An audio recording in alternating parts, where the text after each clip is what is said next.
Hey guys, we're at our last section of the semester. We're going to do 10.5 and talk about volume.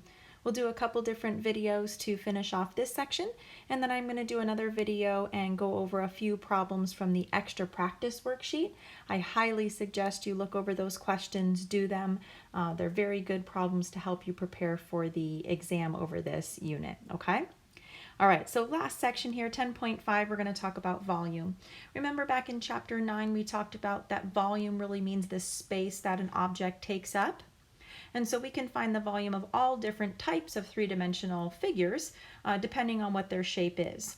And so we're going to talk about the volume of a couple of different shapes in this section. The first one we're going to talk about is what some books call rectangular solids or cubes, right? So they're prisms that have rectangles or squares as all of their different sides. We can find the volume of any of these shapes by doing length times width times height. Or if it's a cube and all the sides are the same, then we can do side times side, which is still length times width times height, but because they're all the same, we could really just say s cubed. All right, so let's do an example that has to deal with these rectangular solids. Example number 1 says to find the volume of a rectangular solid with a length of 5 feet, a width of 3 feet, and a height of 7 feet. And so we know that it's a rectangular solid. We know we can find the height of any rectangular solid by doing length times width times height. And so I have 3 feet by 5 feet by 7 feet. So if I multiply all of those together, I end up getting 105 cubic feet, right? Three-dimensional would be feet cubed, 105 cubic feet of volume. All right, number 2, I really like example number 2. This is a really good one that you might see on your test that combines a couple of different things. It combines volume, but then it combines a little bit of conversion, and then we have to kind of talk about in a real world scenario maybe how much it would cost. It says here you're about to begin working on a swimming pool in your yard. The first step is to have a hole dug that is 90 feet long, 60 feet wide, and 6 feet deep. You will use a truck that can carry 10 cubic yards of dirt and charges $12 per load. How much will it cost you to have all the dirt hauled away? All right, so the first thing we have to do is figure out how big this hole is, right? How much space it takes up, or the volume. We know that it's going to be kind of a rectangular, 90 feet by 60 feet by 6 feet deep, and so I can find the volume by doing length times width times height. So I have 90 times 60 times 6, and so I end up actually getting 32,400 cubic feet, right?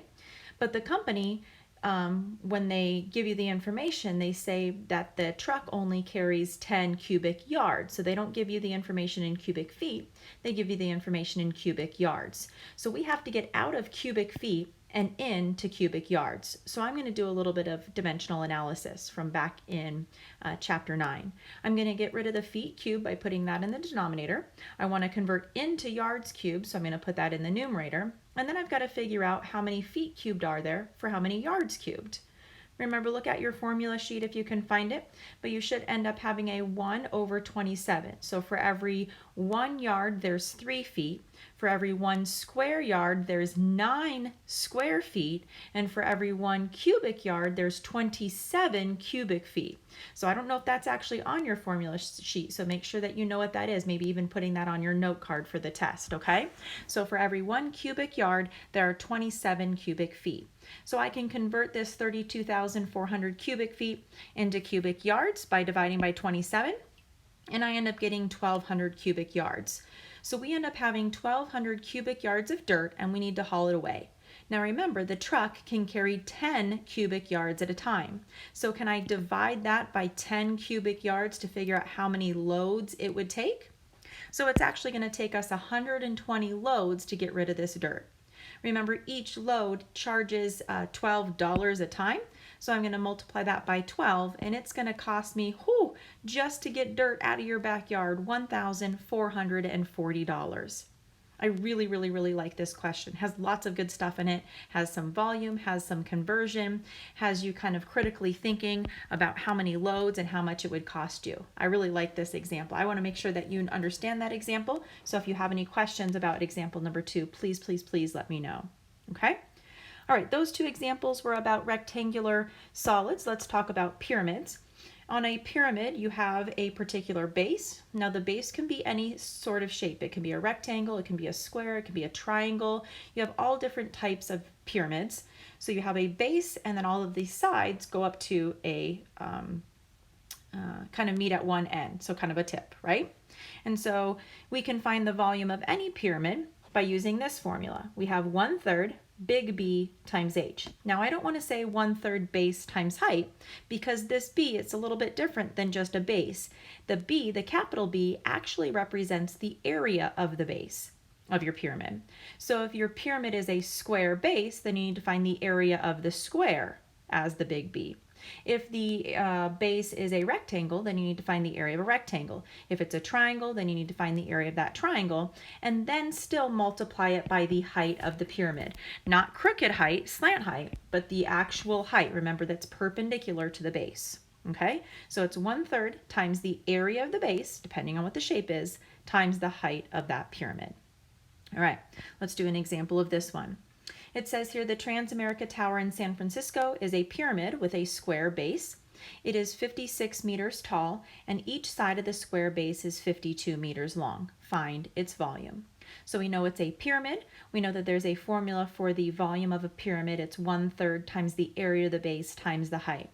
Now it said in the problem that the base was a square, and it says that the sides of the square are 52 meters long. So over to the side, I kind of imagine that I had a square base that was 52 meters by 52 meters.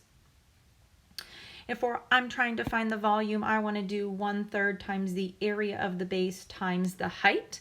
And so I have 1/3 times the area of the base. Remember, that's the square. That's 52 by 52. That's 52 meters times 52 meters. So far, isn't that meters squared?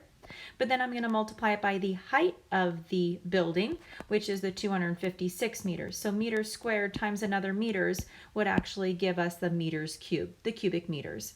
If I'm rounding this, depending on what my math lab asks you to round to, I rounded it to 2 decimal places, and I got 230,741.33 cubic meters. Okay, making sure that you can plug in all of that information into your formula. I am looking for all of this work during your test, so I would like to see all of the different numbers that you're plugging in. I would like to see your answer and your units. That's how you're going to get points on this exam. So this would probably be a 3-point question. You would get a point for showing me your setup, you'd get a point for the correct answer, and a point to make sure that you have the correct units in there. Okay, making sure that you show all of your work so you can get your full credit. All right, I'm going to do one last example in this video. Let's talk about cylinders. So on a cylinder, the top and the bottom it's crooked, it's the sides. The two bases, should say, are circles. And so I can find the volume of any circular cylinder by taking pi r squared, that's the area of the base, times the height of your cylinder, pi r squared h. And so let's say in example number 4, we want to find the volume of this cylinder. We know that the diameter is 20 yards long and the height is 9 yards. So I know that there is a formula for volume of a cylinder. It is pi r squared h.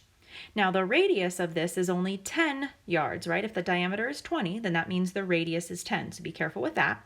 And I want to take those 10 yards and square them. So now I have 100 square yards, but then I want to multiply it by the height of the cylinder, which is 9 yards. So that's where I get my cubic yards. If I have 100 times 9, I end up getting 900 pi cubic yards of volume for this cylinder. If my math lab asks you to leave it in terms of pi, then that's what your answer would be. It might ask you to multiply pi out, either using your pi button on your calculator, or if it says specifically use the number 3.14, then you're going to use that rounded approximation, and you should end up getting 2,827.43 cubic yards would be the volume of this cylinder. Okay, make sure you know how to find all of those different formulas on your formula sheet. If any of those are not on there, make sure that you add those to your 3x5 card if you need it. Again, make sure that you're showing me all of your work so you can get credit on your test. This would probably be a 3-point question on example number 4. 1 for your setup, 1 for the answer in terms of pi, and then 1 for your answer rounded to the appropriate decimal place. So again, make sure that you're practicing showing all of your work so that I can give you full credit on your chapter 9 and 10 test. All right, guys, we're almost done. Hang in there.